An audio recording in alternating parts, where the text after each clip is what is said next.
ucapan syukurmu dan datang padanya. Oh yeah, oh, come into this house. Oh, are you ready? Come into this house and magnify the Lord. Lift up holy hands, our heart in one accord. He is worthy, worthy of all our praise. Oh yeah, He is worthy, He's worthy of all our praise. Come on, bertepuk tangan bagi Dia. Yeah, make a melody, sing unto the Lord. He is giving us a song and a word. He is worthy, worthy of all our praise. Yeah, He is worthy, worthy of all our praise. Come on, church, say, He's worthy of honor and glory. He's worthy of power and praise. Worship and bow down before Him. Puji Tuhan, haleluya. Selamat pagi, shalom Bapak Ibu Saudara yang terkasih di dalam Tuhan. Amin, haleluya. Pagi hari ini, siapa yang merasakan kebaikan Tuhan dalam sepanjang minggu ini boleh lambaikan tanganmu Bapak Ibu. Haleluya. Apapun boleh terjadi, suka dan duka dalam hidup kita. Tapi percayalah kita punya Tuhan yang selalu setia bersama-sama dengan kita. Kasih setianya tidak pernah berubah. Mari pagi hari ini, engkau yang datang dari rumah, kau sudah siapkan hatimu, mari kita mau datang sungguh-sungguh sama Tuhan. Bawa hatimu sama Tuhan, berucap syukur untuk segala kebaikannya dalam hidup kita. Mari sebelum kita mulai ibadah kita mau satukan hati, kita berdoa. Bapa yang baik, terima kasih untuk kasih setiamu. Sungguh kami bersyukur kami memiliki Allah seperti Engkau dalam hidup kami Tuhan. Kami punya Tuhan yang begitu baik, bahkan sangat baik Bapa. Pagi hari ini apapun yang kami alami, proses kehidupan yang kami alami Tuhan, baik, buruk, suka dan duka, kami percaya kami boleh ada sampai hari ini. Itu hanya karena Engkau Tuhan. Terima kasih ya Bapa. Biarlah pagi hari ini kami mau menaikkan pujian syukur kami kepada Engkau. Sebagai rasa syukur kami. Sebagai rasa terima kasih kami untuk segala kebaikan-Mu. Terima kasih ya Tuhan. Terima kasih ya Bapa. Mari Bapak Ibu, saya undang Bapak Ibu untuk bangkit berdiri.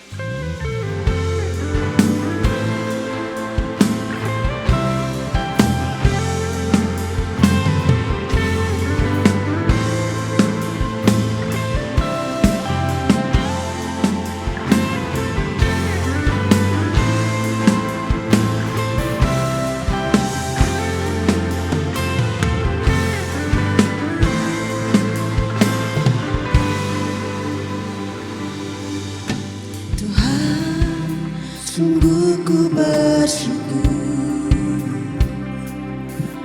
Kau menyertai hidupku selama ini. Bapa, ku berterima kasih untuk kasih setiamu yang tak pernah berakhir. Katakan, karena Tuhan baik dan teramat baik bagiku. Semua yang ku alami bersamamu ku lewati. Indahnya kasih Tuhan seperti pelangi. Sehabis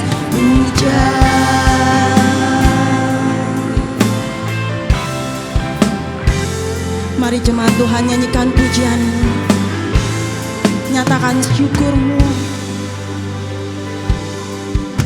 Tuhan, sungguh ku bersyukur. Kau menyertai hidupku selama ini.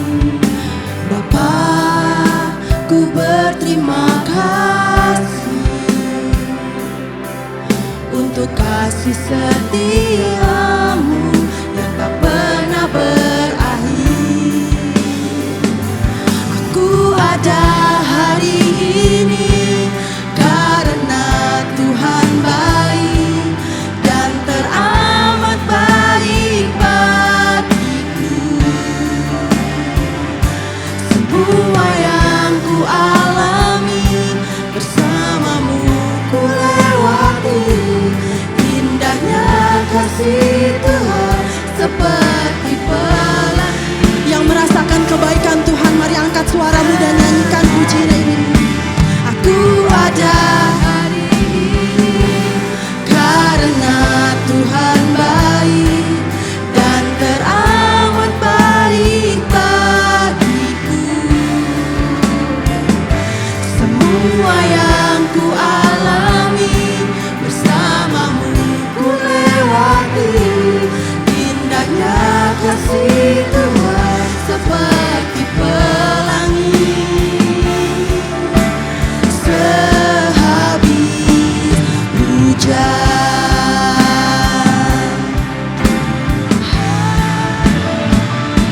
aku ada hari ini karena Tuhan baik dan teramat baik bagi.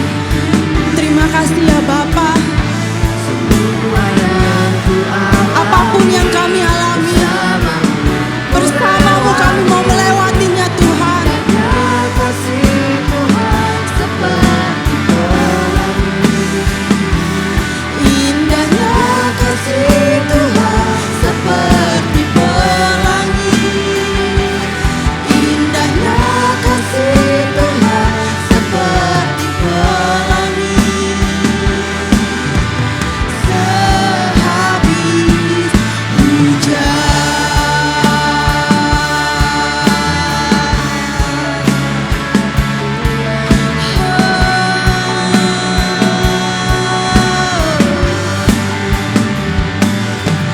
terima kasih Tuhan buat kasih setiamu. Kami bersyukur, kami bersyukur, Yesus.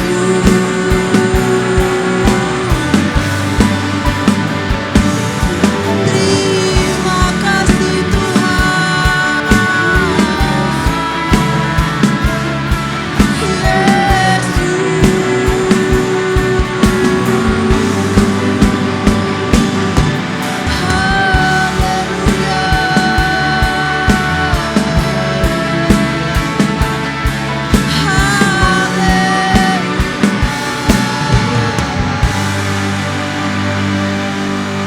terima kasih.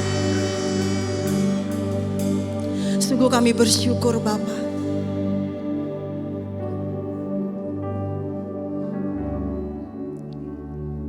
Kalau kami boleh ada hari ini, itu hanya karena kasih anugerah-Mu, kebaikan-Mu dalam hidup kami. Sekali lagi terima kasih ya Bapa. Sungguh kami mengucap syukur. Pagi hari ini Tuhan, kami datang untuk kami menaikkan pujian dan pengagungan kami kepadamu. Dan kami siap untuk memberikan yang terbaik lewat puji-pujian kami. Mari jemaat Tuhan, Engkau yang siap untuk memuji. Mari sama-sama kita katakan amin. Haleluya, kita mau berikan kemuliaan buat Tuhan kita Yesus Kristus. Datanglah ke baitnya dengan hati bersyukur ke dalam pelatarannya. Boleh saling beri salam ke kiri ke kanannya. Katakan Tuhan Yesus baik.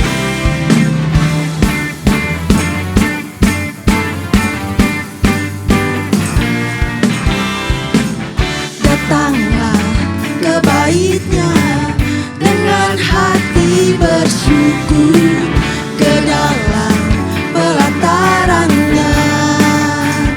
Dengan hati bersuka rasakan dan lihatlah betapa baiknya Tuhan bagi yang berlindung padanya.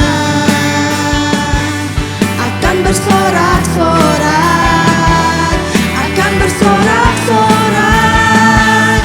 Bersyukurlah kepada Tuhan, sebab Ia baik, bahwasannya untuk selamanya kasih setianya. Bersyukurlah kepada Tuhan, sebab Ia baik, bahwasannya untuk selamanya kasih setianya. Amin. Datanglah kebaiknya dengan hati bersyukur ke dalam pelatarannya. Dengan apa? Dengan hati bersuka rasakan dan lihatlah betapa baiknya Tuhan bagi yang berlindung padanya. Akan bersorak-sorak, akan bersorak-sorak. Angkat tanganmu, bersyukurlah kepada Tuhan. Amin. Sebab Ia baik, bahwasannya untuk selamanya kasih setianya. Bersyukurlah kepada Tuhan, sebab Ia baik, bahwasannya untuk selamanya kasih setianya. Sekali lagi, bersyukurlah kepada Tuhan, sebab Ia baik, bahwasannya untuk selamanya kasih setianya. Bersyukurlah kepada Tuhan, sebab Ia baik, bahwasannya untuk selamanya kasih setianya. Bahwasannya untuk selamanya, bahwasannya untuk selamanya, bahwasannya untuk selamanya kasih setianya. Bersyukurlah, hey, haleluya. Bersyukurlah sebab Ia baik. Masih sanggup berdiri? Besarkan nama Tuhan, pujilah Dia, kemurahannya besar.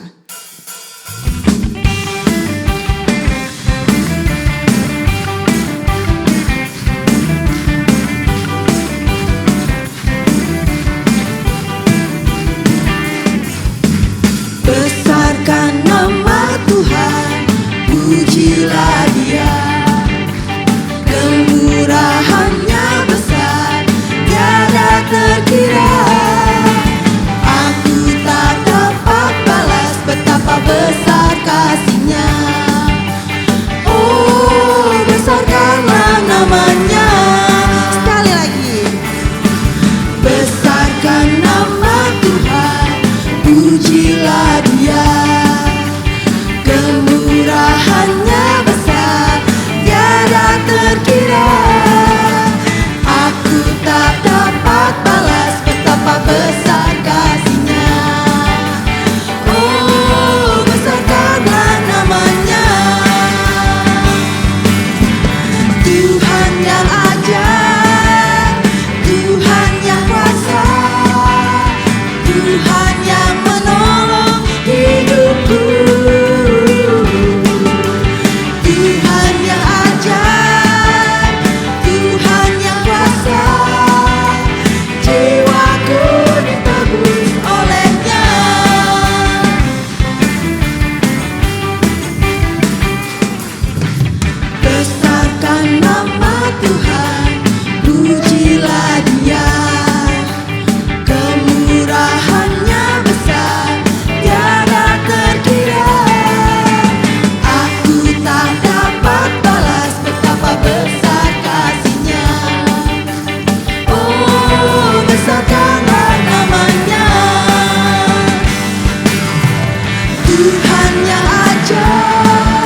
duduk Bapak Ibu Saudara yang terkasih.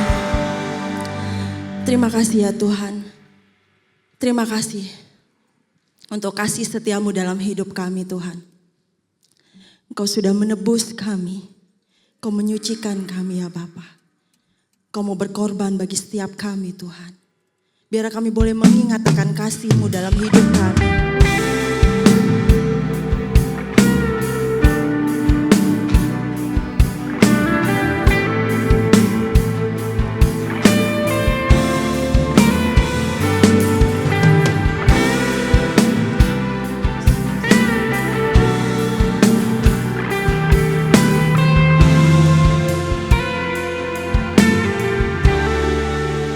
Begitu besar kasih-Mu Bapa, Kau berikan anak-Mu yang tunggal. Di saat aku percaya kasih menyelamatkanku, bukan sebagai hakim dunia, tapi penyelamat yang berkorban. Untuk diriku Kau tebusku, kasih menyelamatkanku. Ingat kasih-Nya yang mengubah hidupku. Ingat kasih-Nya yang selalu ada. Kasih Yesus, kasih Yesus bagiku.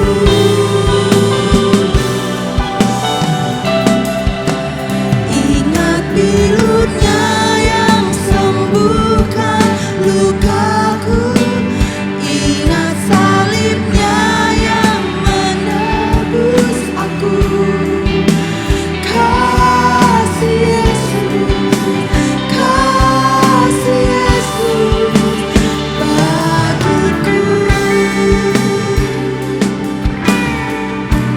Terima kasih Tuhan untuk kasih setia-Mu, untuk anugerah-Mu dalam hidup kami. Engkau yang sudah menebus kami, Engkau yang sudah melayakkan kami Tuhan. Amin Yesus.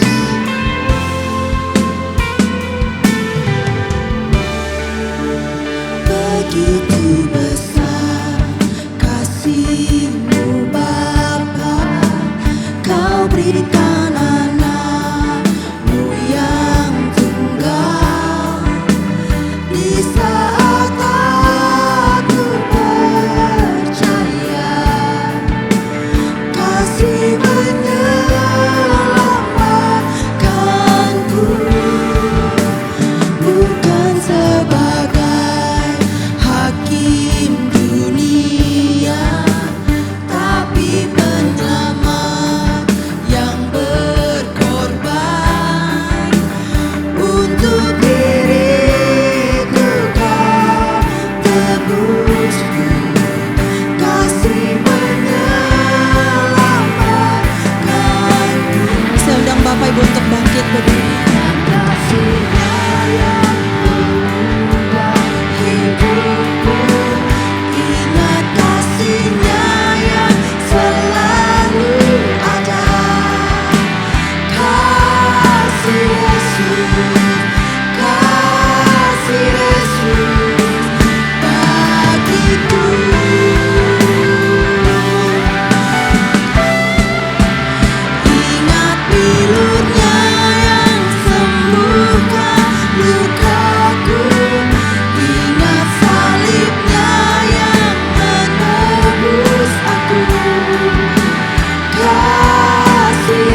bersyukur untuk anugerah yang sudah Tuhan berikan kami sepanjang minggu ini.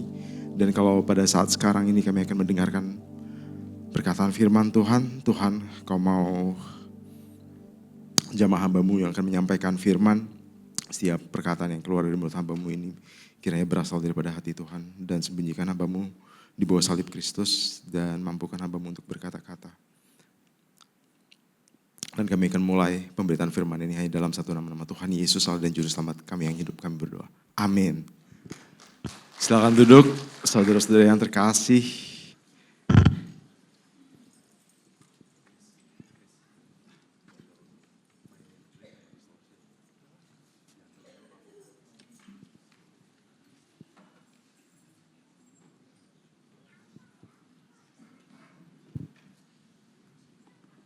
Saudara-saudara yang terkasih, hari ini kita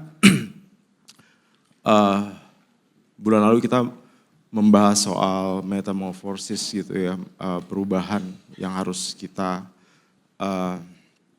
terjadi di dalam hidup kita gitu. Dan pada bulan Februari ini kita akan membahas mengenai kasih, dan Allah adalah kasih gitu ya, God is love. Saudara-saudara yang terkasih, seringkali di dalam kehidupan kita sebagai orang percaya, di dalam kita perjalanan kita mengikut Tuhan gitu, seringkali kita terdistorsi gitu ya, distorsi sama hal-hal yang bukan esensi gitu. Saudara-saudara tahu ya, distorsi itu kalau misalnya kita main sound yang clean gitu, dalam gitar, dalam musik itu mainin sound clean, coba Chris. Gitu ya. Nadanya itu jelas gitu. Nadanya itu kita bisa tahu satu-satu ke bawah. Ya. Habis itu masuk ke distortion.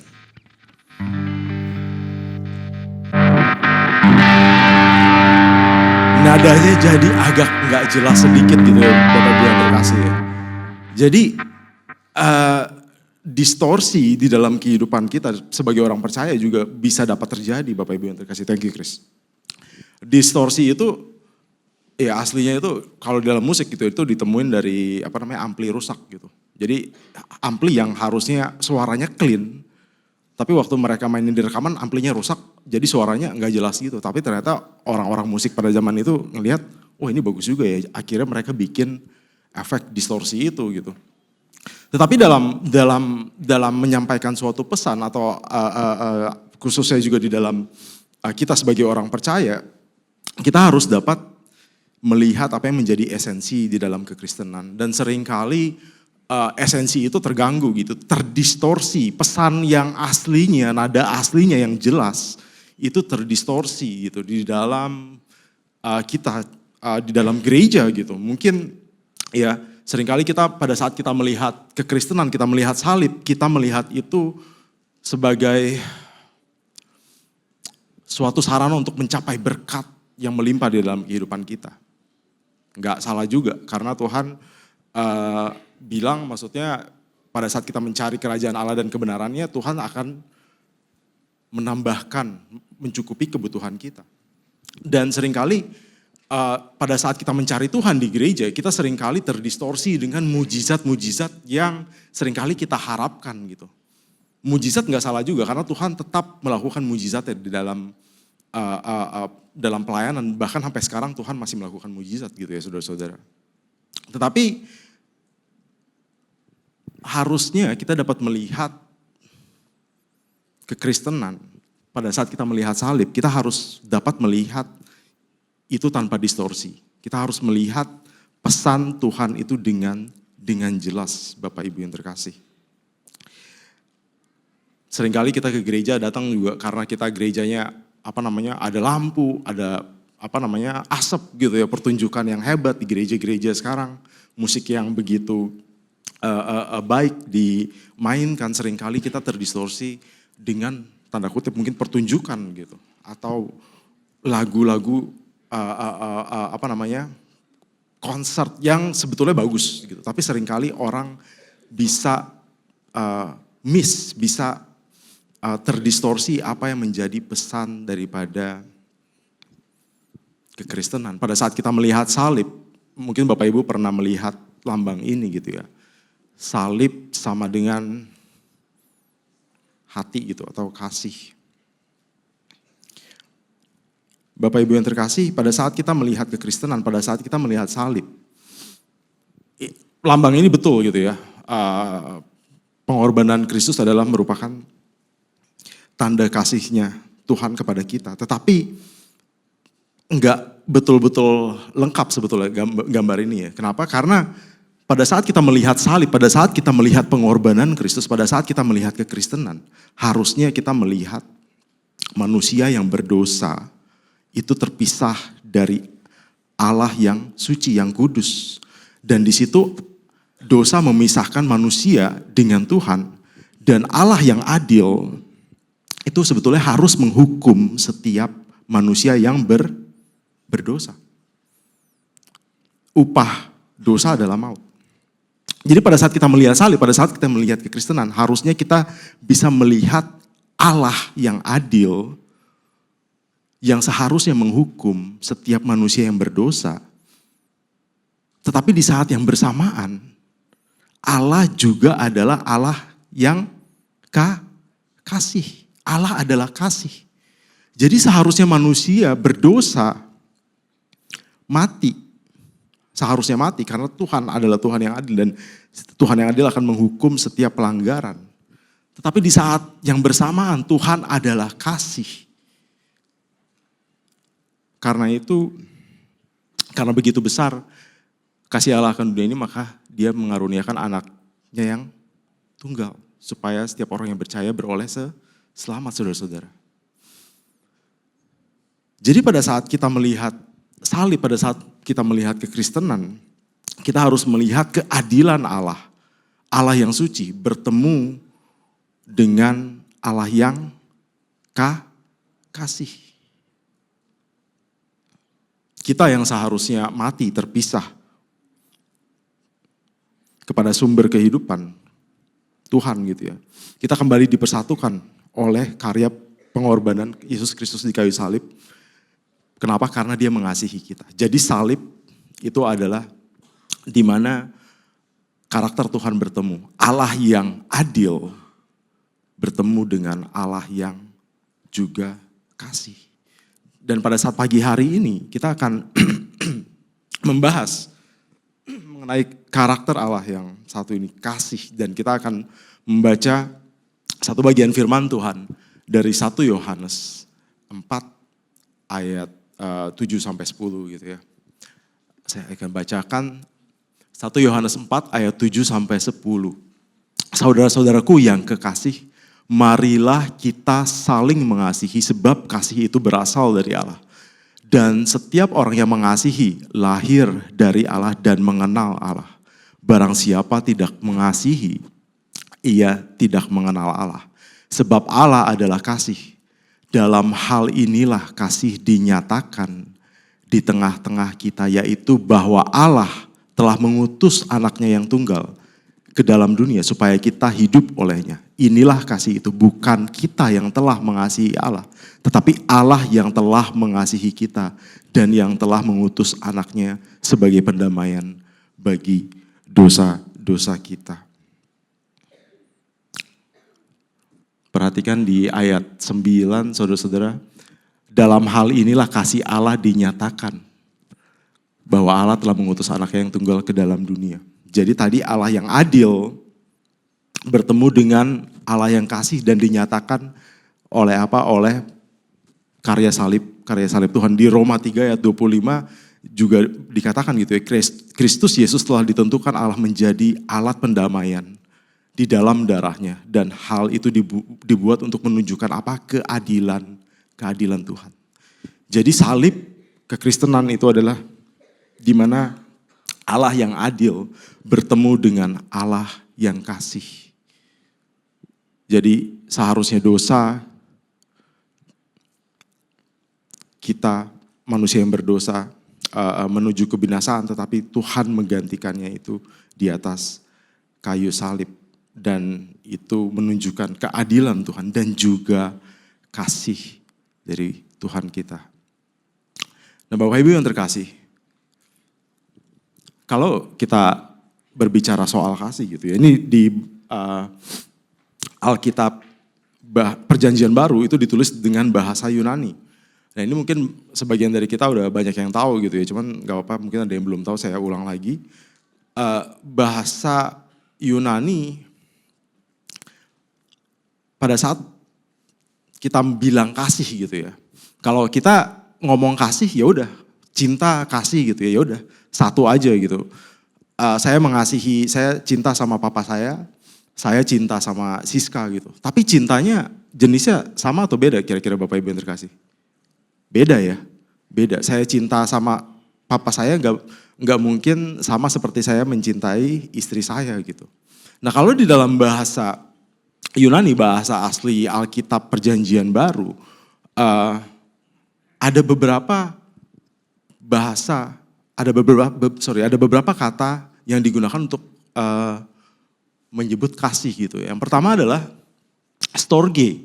Storge itu adalah kasih kepada keluarga gitu ya, kasih kepada anggota keluarga ya, untuk menyatakan kasih antara seorang anak dengan orang tuanya atau orang tua ke anak dan atau kakak dan adik gitu ya. Jadi itu adalah kasih storge, kasih keluarga gitu ya. Dan ini didasari oleh insting gitu ya, maksudnya karena dari lahir ya dia saudara, karena dia bapak saya, karena dia ibu saya mengasihi dia gitu. Nah yang kedua, Bapak Ibu yang terkasih, kasih itu disebut juga dengan filia atau philos gitu. Nah philos atau filia ini artinya adalah kasih persahabatan. Kasih persahabatan di mana seseorang mengasihi orang lain, kenapa? Karena dia sahabat, karena dia teman, karena kenal dekat, saya mengasihi dia gitu. Dan ini didasari oleh koneksi. Jadi karena kita nyambung nih, saya sama teman saya dekat dari kecil gitu dan saya mengasihi dia gitu. Dan kata yang digunakan itu adalah filia, philos gitu ya. Dan yang ketiga adalah eros. Eros ini digunakan untuk menyatakan kasih antara seorang pria dan seorang wanita, dan ini jenisnya adalah romantis gitu ya, maksudnya kasih atau cinta yang menggambarkan hubungan pria dengan wanita. Dan kasih ini didasari oleh hasrat yang ada di dalam gitu ya, maksudnya iya. Karena Tuhan memberikan perintah awal untuk manusia beranak cucu, dan dia kasih hasrat seks itu, dan eros ini adalah salah satu perwujudannya. Jadi eros ini adalah kasih antara pria dan wanita. Dan yang keempat, agape. Nah, kasih agape ini, kata agape ini adalah kata yang digunakan di dalam 1 Yohanes 4 ini. Dan di dalam semua bagian firman Tuhan di Perjanjian Baru yang menyatakan kasih Tuhan kepada manusia. Jadi kasih Tuhan kepada manusia itu menggunakan kata agape. Tapi apa itu arti daripada agape? Agape itu artinya adalah tidak unconditional, tidak memiliki kondisi. Jadi mengasihi bukan karena dia saudara, bukan karena dia bapak ibu, bukan karena hanya teman saja, bukan karena ada hasrat seksual, tetapi dia mengasihi dengan by choice, dengan pilihan gitu. Dia memutuskan untuk mengasihi. Bukan karena perasaan, bukan karena semata-mata ada hubungan, tetapi kasih agape itu adalah kasih yang tidak bersyarat, kasih tanpa kondisi. Dan kasih agape itu adalah kasih yang Tuhan gunakan untuk menggambarkan kasihnya kepada manusia, Bapak Ibu yang terkasih.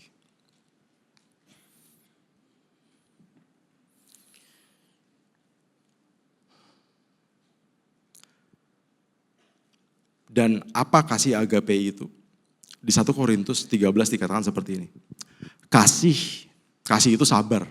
Kasih itu murah hati. Ia tidak cemburu. Ia tidak memegahkan diri, ia tidak sombong, ia tidak melakukan yang tidak sopan. Dan tidak mencari keuntungan sendiri. Ia tidak pemarah, tidak menyimpan kesalahan orang lain. Ia tidak bersuka cita karena ketidakadilan, tapi karena kebenaran. Ia menutupi segala sesuatu, percaya segala sesuatu, mengharapkan segala sesuatu, sabar menanggung segala sesuatu. Ini adalah kasih itu Bapak Ibu yang terkasih. Dan kasih ini adalah bahasa universal yang dimengerti oleh semua orang. Bahasa yang dapat dirasakan oleh semua orang, apapun latar belakangnya, apapun budayanya, apapun bahasanya.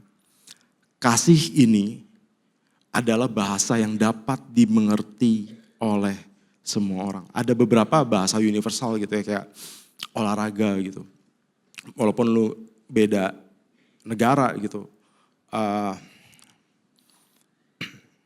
Tapi bisa sama-sama suka gitu, olahraga yang sama, dan itu dapat menjadi bahasa yang universal gitu ya. Musik juga bahasa yang universal. Mau ngomong bahasa apa, tapi kalau kita ngerti musik atau kita bisa menikmati gitu, kita bisa mengerti. Tahun lalu saya ada ke gereja gitu ya di Korea gitu, dan saya ngelihat pemain gitarnya gitu waktu saya ikut gereja gitu. Saya ingat pemain gitar, alatnya canggih banget gitu ya. Gitarnya keren banget, Gretsch Penguin gitu. Abis ibadah saya samperin gitu. Saya samperin, ngobrol, nanya gitu ya. Ternyata dia bahasa Inggris, saya bisa ngomong bahasa Inggris dikit-dikit lah ya gitu ya. Dia bahasa Inggrisnya agak kurang gitu, ada pakai penerjemah gitu. Tapi Bapak Ibu, karena kita sama-sama suka gitar dan efeknya juga banyak gitu ya. Saya tahu efek dan maksudnya merek-mereknya ngobrol gitu ya. Itu udah kayak teman lama Bapak Ibu yang terkasih. Kenapa? Karena bahasanya nyambung gitu ya. Bahasanya nyambung, sama-sama punya hobi yang sama-sama memiliki interest dengan musik, dengan gitar, dan kita bisa nyambung, bisa connect gitu. Nah, kasih ini adalah bahasa yang nggak punya batasan Bapak Ibu yang terkasih. Mau apapun bahasa, mau budaya yang berbeda, orang yang berbeda dari negara yang berbeda, semua orang dapat mengerti kasih. Bahkan semua orang dapat melakukan kasih. Bahkan orang yang gak percaya sekalipun Bapak Ibu yang terkasih. Ya orang yang gak percaya Tuhan. Itu mungkin bisa mengasihi lebih daripada orang Kristen kadang-kadang. Kita bisa dibikin malu. Padahal kita agama yang tanda kutip harusnya Tuhan kita adalah kasih itu sendiri. Kenapa? Karena manusia ya diciptakan seturut segambar serupa dengan Tuhan. Dan Tuhan itu adalah kasih. Jadi setiap manusia mempunyai kemampuan untuk mengasihi, dan kasih ini adalah bahasa yang universal, bahasa yang dapat dimengerti semua orang. Tetapi kita sebagai orang percaya, Bapak Ibu yang terkasih, kita sebagai orang anak-anak Tuhan, harusnya ini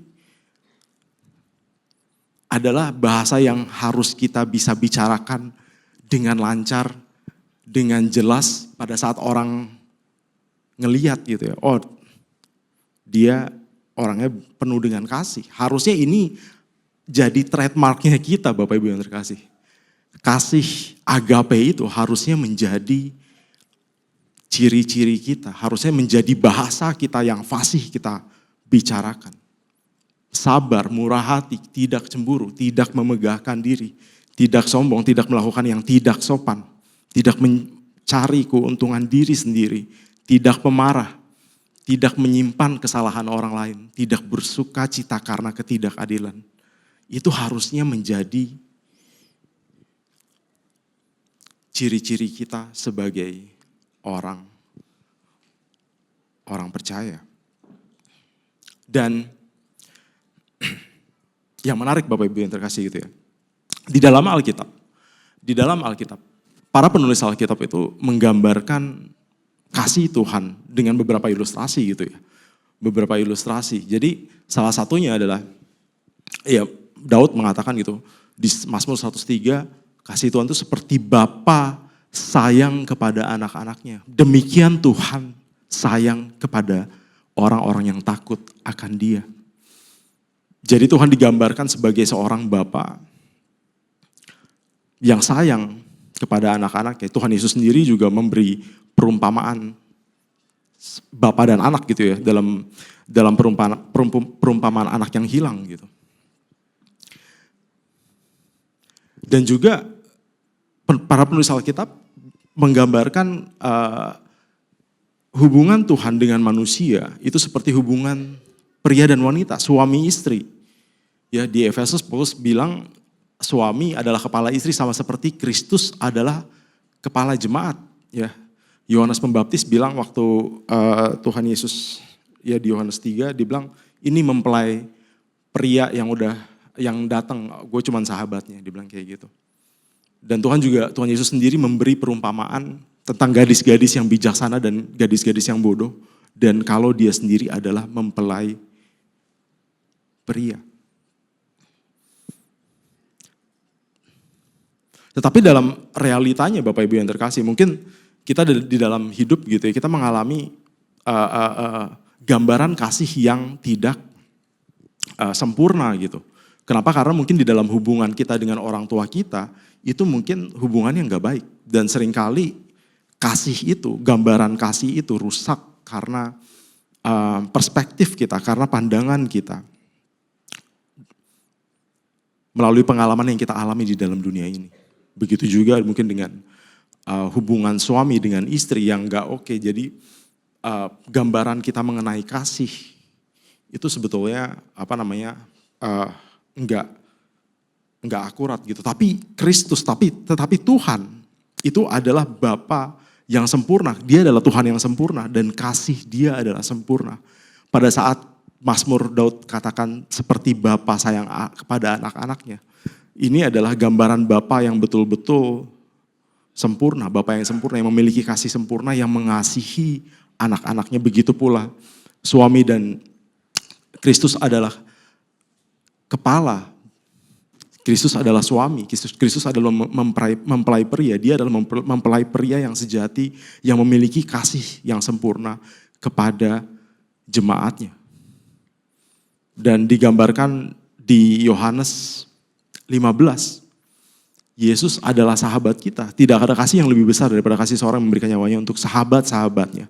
Dan kamu adalah sahabatku. Orang-orang yang berbuat apa yang menjadi perintah Tuhan. Kita adalah sahabat-sahabat daripada Tuhan. Dan yang menarik, digambarkan juga Tuhan adalah gembalaku. Hubungan manusia dengan, ya kalau zaman sekarang kita nggak ada gembala gitu ya, maksudnya. Cuma kalau zaman sekarang mungkin orang sama hewan peliharaannya gitu.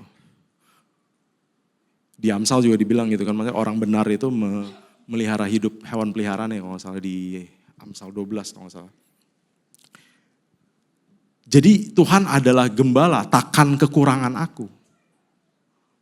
Maksudnya bukan Tuhan kekurangan kita ya.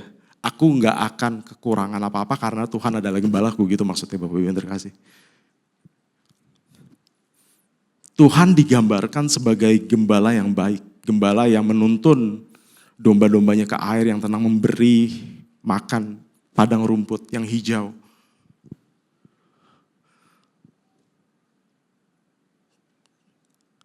Saya punya tetangga Bapak Ibu yang terkasih. Ya, rumahnya salah satu yang paling besar di komplek rumah saya gitu, di Serpong gitu. Dia rumahnya gede gitu. Habis itu suatu saat dia bilang sama saya mau pindah nih Pak San. Hah, kenapa mau pindah gitu? Iya, karena ternyata dia punya peliharaan gitu ya Bapak Ibu yang terkasih, schnauzer, anjing kecil gitu. Dan ternyata dia ada konflik sama tetangga di ujung gitu karena anjingnya suka pipis di depan, bukan di depan rumahnya sebetulnya. Jadi rumah orangnya ada jalan, di seberang jalan itu ada taman gitu kan. Dia suka pipis di taman itu gitu. Yang seharusnya nggak apa-apa gitu ya. Tapi tetangganya yang di ujung itu dia protes gitu. Dia protes dan mungkin mereka ada konflik atau apa gitu ya. Tetangga saya memutuskan untuk jual rumahnya loh Bapak Ibu yang terkasih. Jual rumahnya dengan harga yang mungkin kalau waktu itu mungkin sekitar hampir 1 miliar lebih murah daripada harga pasaran. Bayangin ya Bapak Ibu yang terkasih. Buat apa? Dia bilang sama saya udah nemu nih komplek di BSD gitu. Kompleknya ini ramah sama binatang peliharaan. Mereka di situ rata-rata punya semua dan ramah lah sama binatang peliharaan gitu ya. Jadi saya pikir nih orang rela loh ngorbanin rumahnya dijual semurah itu demi supaya anjingnya bisa jalan-jalan dengan enak gitu. Saya punya anjing gitu, saya juga sayang anjing, cuman gak mungkin kita sampai kayak jual rumah, pindah rumah demi anjing itu gitu. Bapak Ibu yang terkasih, orang di dunia aja bisa punya, manusia saja bisa punya perasaan afeksi yang begitu kuat terhadap peliharaannya. Dan di sini dikatakan Tuhan adalah gembala yang baik. Tuhan adalah gembala kita Bapak Ibu yang terkasih. Dan dia adalah Tuhan yang memiliki kasih yang sempurna. Nah kenapa kalau kita pikir-pikir gitu ya, kenapa penulis-penulis Alkitab ini menggambarkan hubungan ini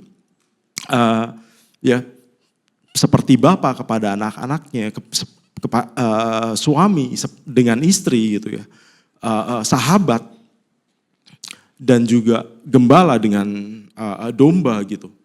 Kenapa para penulis Alkitab ini menggambarkan kasih Tuhan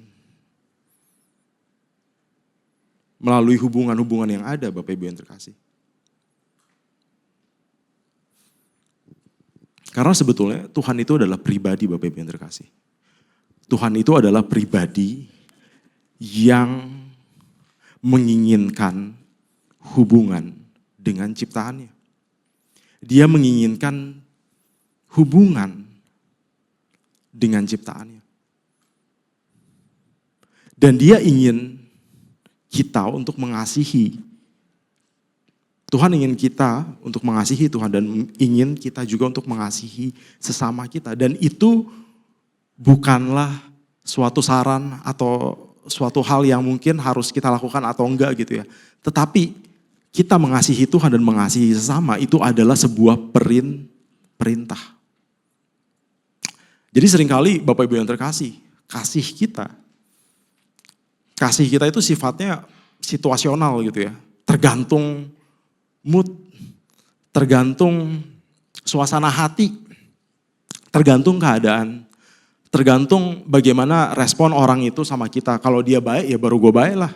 Kalau dia sayang sama gue, dia mengasihi gue, baru gue mengasihi. Tetapi mengasihi untuk Tuhan itu bukanlah sesuatu hal yang situasional. Tetapi mengasihi untuk Tuhan adalah hal yang unconditional dan itu adalah perintah. Jadi kita diperintahkan untuk mengasihi tanpa kondisi apapun. Tidak tergantung dengan kondisi apapun. Dan ini ya mungkin hal yang gak gampang gitu ya. Karena kita sebagai orang, ya kita gak mungkin mengasihi musuh kita. Akan sangat sulit buat kita untuk mengasihi musuh kita. Akan sangat sulit mengasihi orang yang mungkin kita gak terlalu kenal gitu. Tetapi apa yang Tuhan katakan ya di hukum yang terutama, kasihilah Tuhan Allahmu dengan segenap hati, segenap jiwa dan segenap akal budi. Dan selanjutnya hukum yang kedua adalah kasihilah sesamamu manusia seperti dirimu sendiri. Itu adalah perintah Bapak Ibu yang terkasih. Dan di 1 Yohanes 4 ayat 23 dikatakan, dan perintah ini kita terima dari Dia, barang siapa mengasihi Allah, ia harus juga mengasihi saudara-saudaranya. Jadi mengasihi itu bukan suatu pilihan Bapak Ibu yang terkasih. Kita sebagai orang percaya, kita sebagai orang beriman, kita sebagai anak-anak Tuhan. Mengasihi itu bukan suatu pilihan, gak opsional. Enggak sesuatu yang oh ya gue mau mengasihi, enggak, itu adalah perintah yang terutama Bapak Ibu yang terkasih. Itu adalah perintah yang terutama untuk kita mengasihi Tuhan kita. Dan karena itu kita harus mengasihi juga saudara-saudara kita.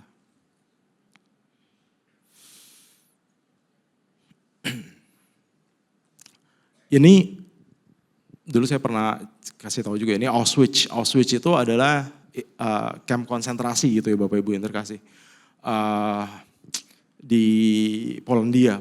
Jadi pada zaman Perang Dunia Kedua, Jerman bikin camp konsentrasi ini untuk membunuh orang Yahudi.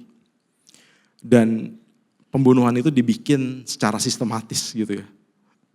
Secara sistematis. Dan pada zaman Perang Dunia itu kurang lebih 6 juta orang Yahudi mati. Dan di camp konsentrasi ini sendiri kurang lebih 1 juta orang mati Bapak Ibu yang terkasih. Ya ini kalau kita lihat di sebelah kiri gitu ya. Ini di mana manusia dimasukkan seperti ayam gitu ya. Di tidurnya itu numpuk dan kamarnya kecil banget dan mereka nggak dikasih makan dengan layak gitu ya. Dan itu dingin banget, mereka juga nggak dapat baju yang layak. Dan kutunya banyak banget di sana, kondisinya sangat mengerikan. Ini mungkin neraka di dalam dunia yang salah satu yang bisa kita lihat itu di sini. Di Auschwitz, di camp konsentrasi. Dan begitu banyak orang dibunuh. Dingin, kutu banyak, makan nggak dikasih dengan baik dan mereka dipaksa bekerja terus menerus dan mereka dibunuh. Ada sistemnya gitu ya untuk mereka dibunuh gitu. Mereka dimasukkan ke dalam satu ruangan, dikasih gas gitu dan akhirnya mereka mati dan pada saat mereka mati mereka dibakar gitu di oven rame-rame. Dan ini suatu situasi yang gak enak banget Bapak Ibu yang terkasih. Ini adalah kondisi yang sangat gak mengenakan untuk semua orang yang berada di dalam camp konsentrasi tersebut gitu ya. Tapi ini ada seseorang yang bernama Maximilian Kolbe gitu ya. Maximilian Kolbe ini adalah seorang pastor. Adalah seorang pastor anak Tuhan. Dan dia masuk penjara karena pandangan dia bertentangan dengan Nazi gitu. Jadi yang masuk ke camp konsentrasi itu kebanyakan orang Yahudi dan juga lawan politik gitu. Kalau lu nggak setuju sama Nazi atau apa bisa dimasukin ke dalam camp konsentrasi. Dan Maximilian Kolbe ini adalah seorang pastor yang bertentangan pandangannya dan akhirnya dia masuk ke dalam camp konsentrasi ini. Bapak Ibu yang terkasih, camp konsentrasi itu situasinya sangat buruk gitu ya. Orang masuk ke situ itu ya seperti yang saya bilang itu seperti neraka mungkin. Tetapi Maximilian Kolbe ini dapat mempraktekkan kasih Tuhan tanpa kondisi. Tanpa kondisi. Jadi kalau di camp konsentrasi Auschwitz ini, jika ada satu orang hilang Bapak Ibu yang terkasih, ya di dalam kelompoknya gitu, di dalam kelompoknya atau di dalam salah satu, ini mereka pasti banyak grup gitu ya. Tapi kalau di dalam satu grup itu ada satu orang yang gak ketemu atau hilang gitu, apa yang mereka lakukan adalah mereka mengeksekusi 10 tahanan yang lain. Dan mereka pilih 10 tahanan itu dengan acak. Dan pada saat itu, grup di mana Maximilian Kolbe ini berada, ada satu orang yang hilang Bapak Ibu yang terkasih. Gak tahu dia kabur atau dia kemana. Dan akhirnya para penjaga Nazi itu mereka bilang, oke, kasih 10 orang dari grup kamu ditunjuk satu-satu gitu ya. Ditunjuk satu-satu orang untuk masuk ke dalam satu ruangan di mana mereka akan diisolasi dan gak dikasih makan sampai mati.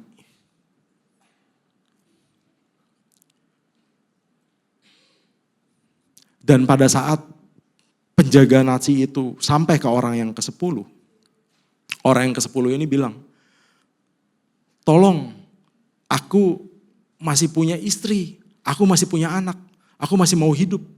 Tolong, nanti aku gak bisa lihat istriku lagi, aku gak bisa lihat anakku lagi. Dan apa yang Maximilian Kolbe ini lakukan Bapak Ibu yang terkasih? Maximilian Kolbe ini memilih untuk bilang sama penjaga Nazinya, tolong bawa aku aja. Aku gak punya anak, aku gak punya istri. Bawa aku aja biar aku yang menggantikan orang tersebut. Para penjaga Auschwitz itu Nazi itu bingung gitu ya. Tapi akhirnya mereka ambil itu Maximilian Kolbe, pastor tadi. Maximilian Kolbe diambil dan akhirnya menggantikan posisi orang tersebut. Cerita ini kita tahu dari mana Bapak Ibu? Dari orang yang dia selamatkan. Namanya susah ya, Franciszek Gajowicz. Susah itu belakangnya. Ini nama orang Polandia, ya baca sendiri aja Bapak Ibu yang terkasih. Ya. Orang ini selamat. Orang ini selamat dan dia hidup sampai usia tuanya. Dan dia selamat karena pengorbanan dari Maximilian Kolbe ini. Maximilian Kolbe ini dia menyatakan kasih yang tidak bersyarat, enggak berdasarkan kondisi apapun, tidak melihat apa untungnya buat dia, tapi dia rela berkorban walaupun di tengah kondisi yang penuh penderitaan, di tengah kamp konsentrasi Auschwitz, Bapak Ibu yang terkasih. Kondisi yang sangat buruk. Tetapi seorang anak Tuhan dapat memutuskan untuk mengasihi orang lain apapun kondisinya. Jadi kasih itu seringkali kita mengasihi ya yang tadi saya bilang gitu, karena perasaan, karena apa yang nanti akan kita dapat. Apa untungnya buat gue gitu. Tetapi kasih Tuhan adalah kasih yang gak bersyarat. Dan itu gak berdasarkan emosi, gak berdasarkan perasaan. Tetapi adalah suatu keputusan yang Tuhan lakukan. Agape, kasih tanpa syarat. Dan kita sebagai anak-anak Tuhan Bapak Ibu yang terkasih. Kita sebagai anak-anak Tuhan, kita sebagai orang yang percaya kepada Tuhan. Kita harus juga dapat bisa memiliki kasih ini. Kita harus berupaya, kita minta Roh Kudus, kita minta Tuhan untuk kita juga dapat memiliki kasih agape ini Bapak Ibu yang terkasih. Kasih tanpa syarat, kasih Tuhan. Kasih yang gak berdasarkan emosi semata, tapi kasih yang kita mengasihi. Kenapa? Karena Tuhan sudah lebih dahulu mengasihi kita Bapak Ibu yang terkasih. Dan kita mau mengikuti apa yang menjadi teladan Tuhan. Saudara, seringkali di dalam hidup ya, kita terdistorsi oleh banyak hal gitu. Pekerjaan, uang, kesenangan gitu ya di dalam hidup. Banyak hal, karir mungkin. Tapi apa yang sebetulnya paling berarti di dalam hidup gitu Bapak Ibu yang terkasih? Apa sebetulnya yang paling berarti di dalam hidup? Saudara, saya sebagai gembala udah 2 tahun lebih gitu ya. Dan saya sering dihadapkan dengan orang yang sakit dan bahkan orang yang sedang berada di dalam ujung kehidupannya gitu. Di dalam gak lama lagi dia akan mati gitu.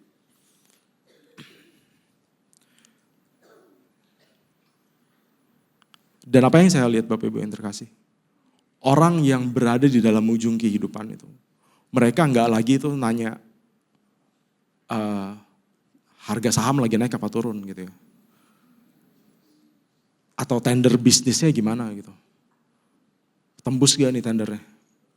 Dia nggak nanya lagi tiket liburan ke Jepang yang murah bulan apa ya. Dia nggak nanya lagi hal-hal yang sebetulnya menjadi distorsi di dalam kehidupan. Tetapi apa yang mereka cari? Mereka cari orang yang mereka kasihi, Bapak Ibu yang terkasih. Mereka cari orang-orang yang betul-betul mereka kasihi dan mereka ingin berada dekat dengan orang-orang yang mereka kasihi sebetulnya.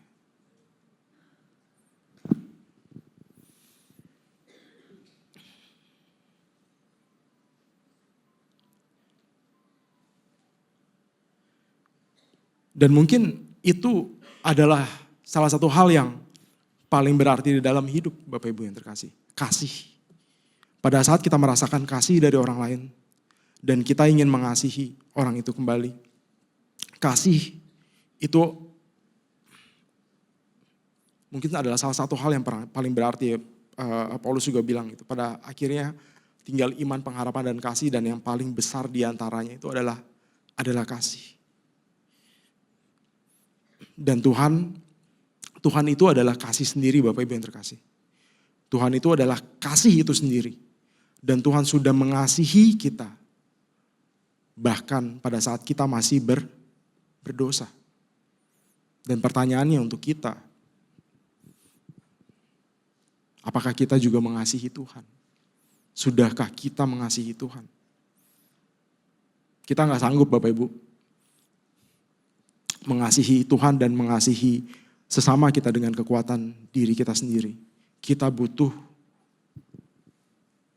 Tuhan. Kita butuh Roh Kudus untuk memampukan kita mengasihi Tuhan dan juga mengasihi sesama kita. Agar kita memiliki kasih yang sama seperti Tuhan. Kasih agape yang tidak bersyarat. Yang gak nuntut apa-apa. Saya undang pelayan perjamuan untuk maju ke depan dan pelayan tim pujian. Bapak Ibu yang terkasih, saya undang kita semua untuk bangkit berdiri. Dan kita mau naikkan tuh.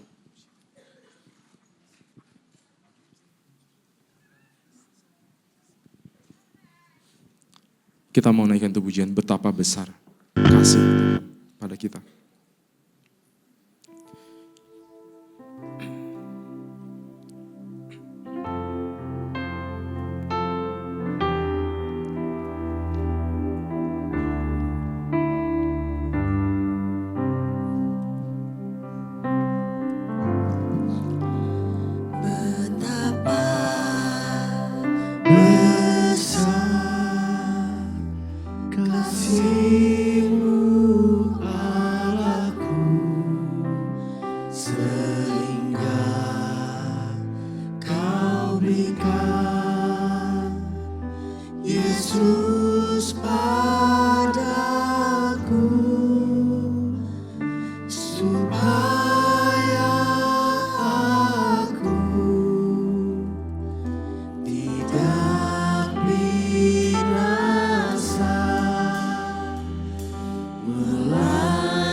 Pujian ini sekarang dari Betapa besar kasih-Mu Allahku, sehingga Kau berikan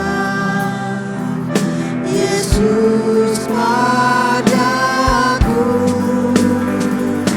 supaya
Tuhan, hamba-Mu berdoa.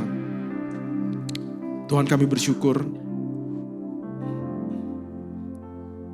untuk kasih Tuhan, untuk cinta kasih Tuhan kepada kami.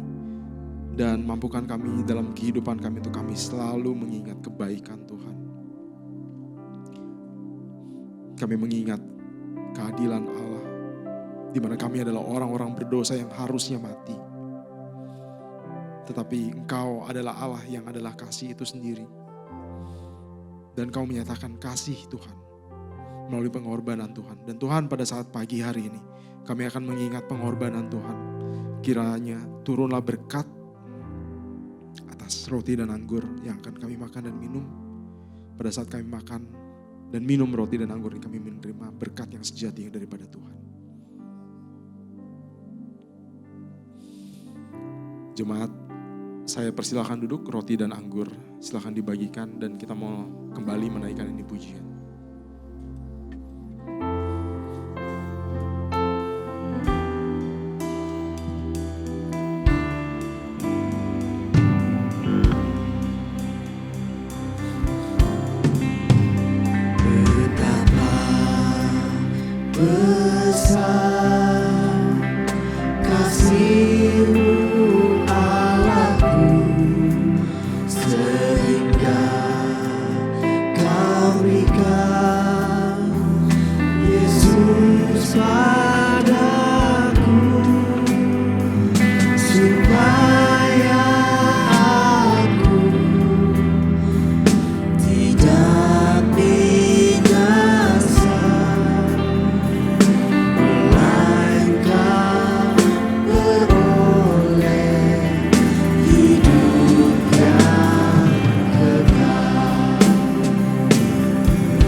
Jemaat yang terkasih, saya persilahkan bangkit berdiri. Dan apakah ada yang belum menerima anggur di antara saudara-saudari terkasih, Bapak Ibu yang terkasih?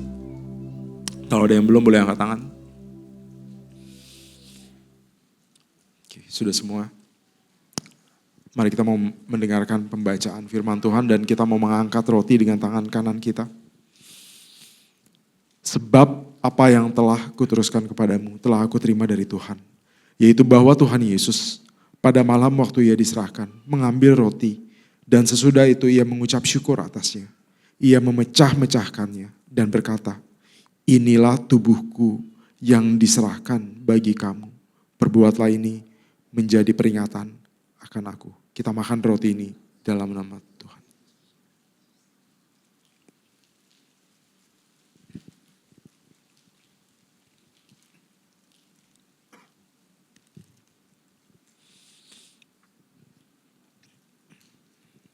Kita mau angkat anggur dengan tangan kanan kita. Demikian juga ia mengambil cawan sesudah makan. Lalu berkata, cawan ini adalah perjanjian baru yang dimateraikan oleh darahku. Perbuatlah ini setiap kali kamu meminumnya menjadi peringatan akan aku. Sebab setiap kali kamu makan roti ini dan minum cawan ini, kamu memberitakan kematian Tuhan sampai ia datang. Kita minum anggur ini dalam nama Tuhan Yesus.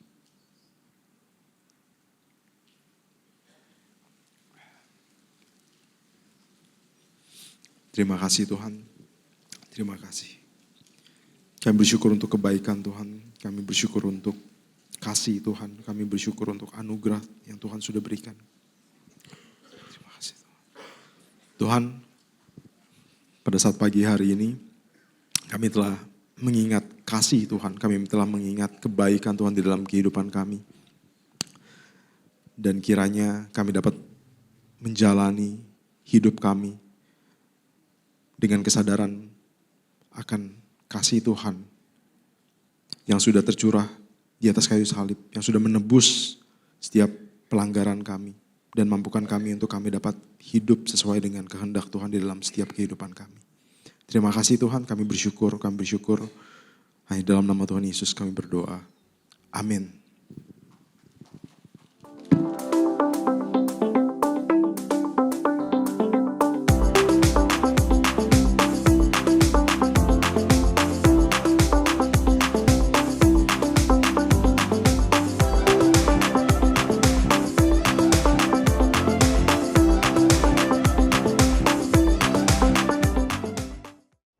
Shalom jemaat Tuhan, kiranya kasih setia Tuhan tidak berkesudahan dan selalu baru setiap hari. Berikut informasi untuk sepanjang minggu ini. Siang ini, ibadat Teen Sunday Service akan dilayani oleh Ciwilis dengan tema Agape. Ibadah WBI spesial WCB akan diadakan pada hari Rabu 4 Februari pada pukul 5 sore. Dan pada hari Kamis, ibadah doa akan diadakan di Gedung 52 pada pukul 5 sore. Anak-anak muda diundang untuk mengikuti Vessel Youth Community pada hari Sabtu 7 Februari pada pukul 6:30 malam dengan tema Ada Apa Dengan Cinta. Dan pada hari Minggu, ibadah raya akan kembali diadakan pada pukul 8 pagi. Ibadah akan dilayani oleh Bapak Yohan Candawasa dengan tema Mengampuni. Pada pukul 10, anak-anak diundang untuk mengikuti ibadah sekolah minggu dengan tema Tuhan Nomor 1. Siangnya, anak-anak remaja diundang untuk mengikuti ibadah teens pada pukul 12.30 yang akan dilayani oleh Kak Maria Sindu dengan tema Pilea. Dan pada hari Sabtu 14 Februari, Komunitas Wanita Mandiri mengadakan ibadah spesial Valentine pada pukul 6 sore di lantai 2.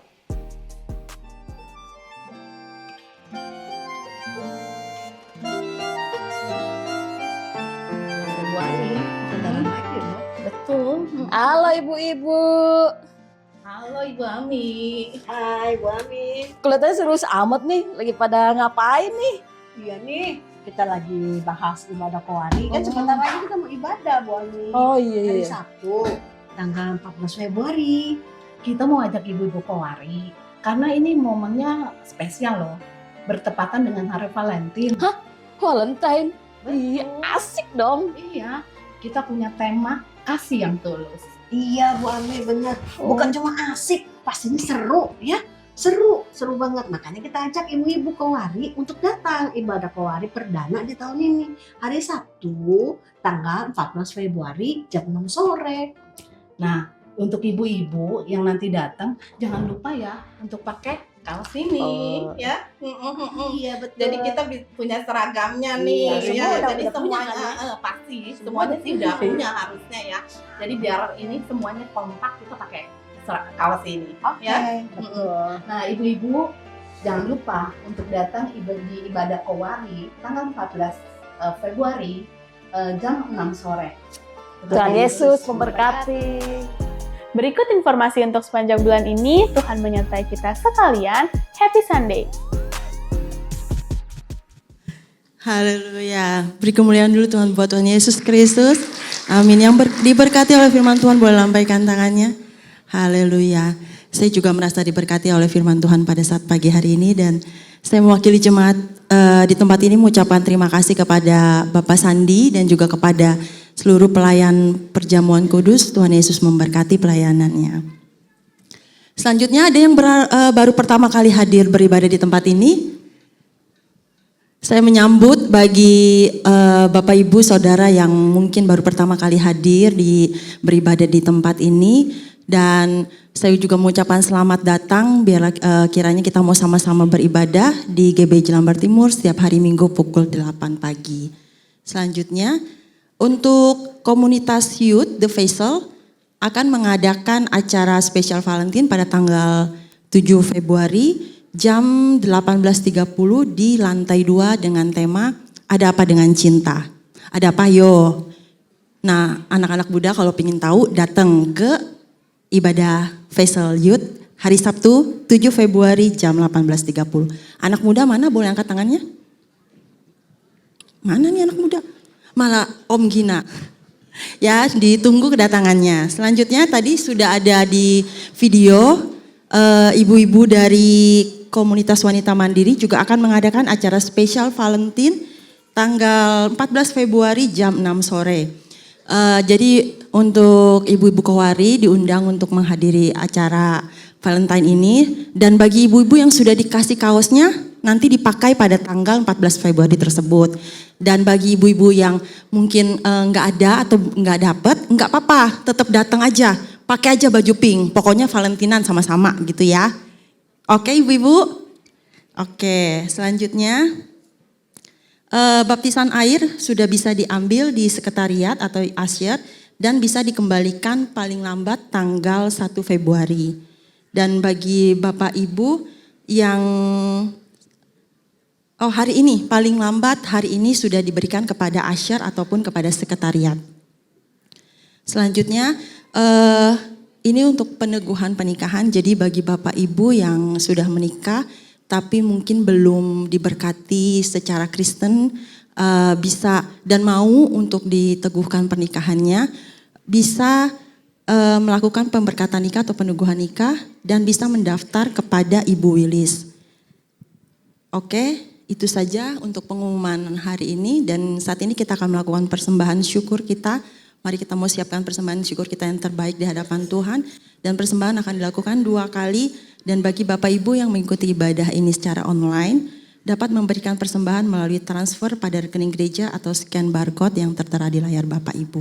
Mari sebelumnya kita bersatukan hati, kita berdoa. Bapak, terima kasih untuk pagi hari ini. Terima kasih untuk pimpinan-Mu dalam ibadah kami Tuhan. Biarlah Yesus, setiap pujian dan penyembahan yang kami naikkan itu boleh menyenangkan hati-Mu dan hanya untuk kemuliaan nama-Mu saja ya Bapa. Kami juga sudah mendengarkan firman-Mu, ajarilah kami untuk kami mengasihi seperti Engkau terlebih dahulu yang mengasihi kami tanpa syarat Tuhan. Dan kalau sebentar kami memberikan persembahan, Tuhan biarlah kiranya Engkau memberkati setiap tangan-tangan yang mau memberi dengan hati yang penuh dengan ucapan syukur di hadapan Engkau. Terima kasih ya Bapa dan biarlah persembahan kami ini dapat dipakai untuk kemuliaan nama-Mu di gereja ini. Hanya dalam nama Tuhan Yesus kami berdoa dan mengucap syukur. Haleluya, amin. Mari persembahan syukur kita dijalankan.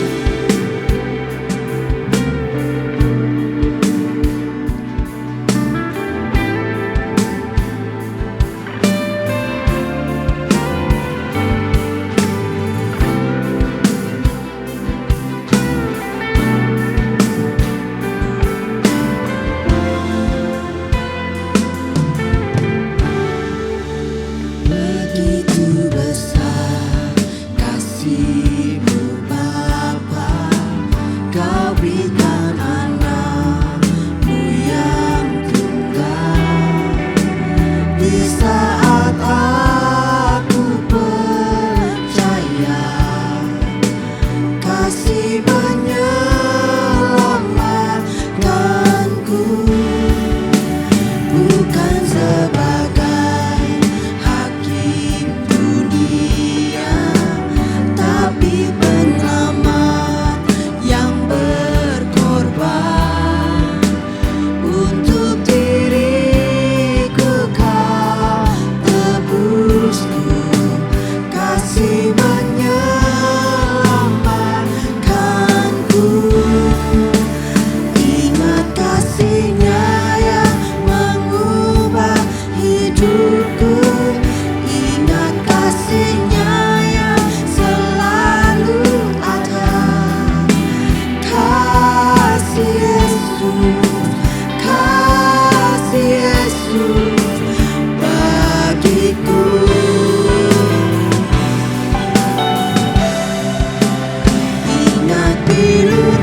saat aku percaya kasih menyelamatkanku, bukan sebagai hakim dunia, tapi penyelamat yang berkorban untuk diriku. Kau tebusku, kasih menyelamatkanku.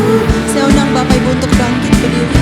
Kasih-Nya yang mengubah hidupku, ingat kasih-Nya yang selalu ada.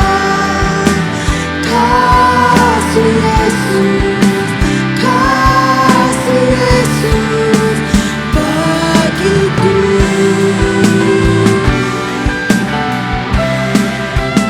Ingat pilur-Nya yang sembuhkan lukaku, ingat salib-Nya yang menebus aku. Kasih Yesus, kasih Yesus, kasih Yesus, kasih Yesus, kasih Yesus, kasih Yesus bagiku.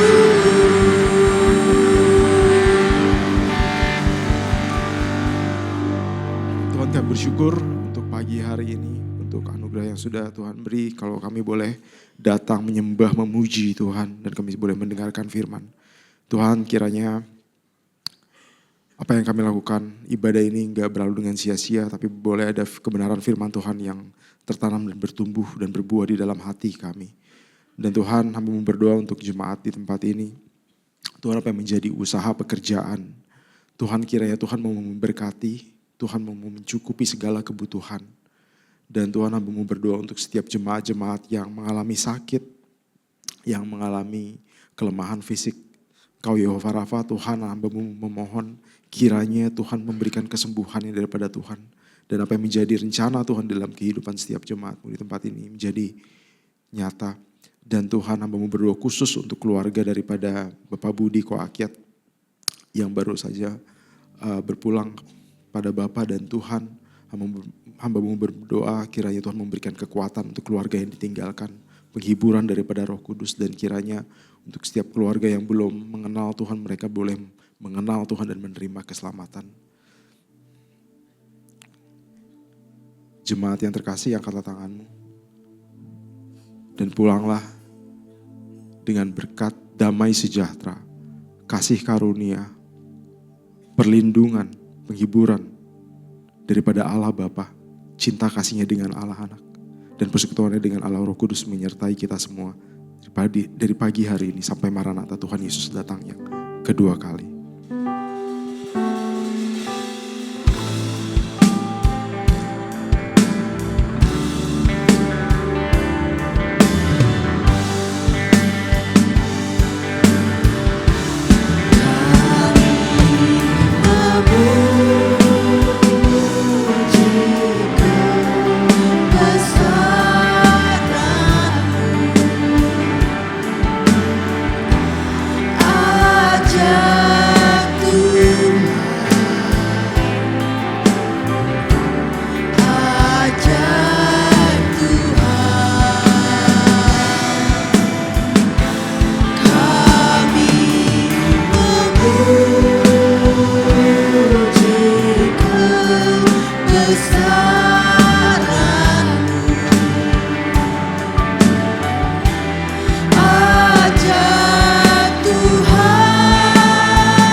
Tuhan Yesus memberkati. Bapak Ibu Saudara yang ada di lantai atas boleh dipersilakan dulu kembali sambil menunggu arahan dari Asher.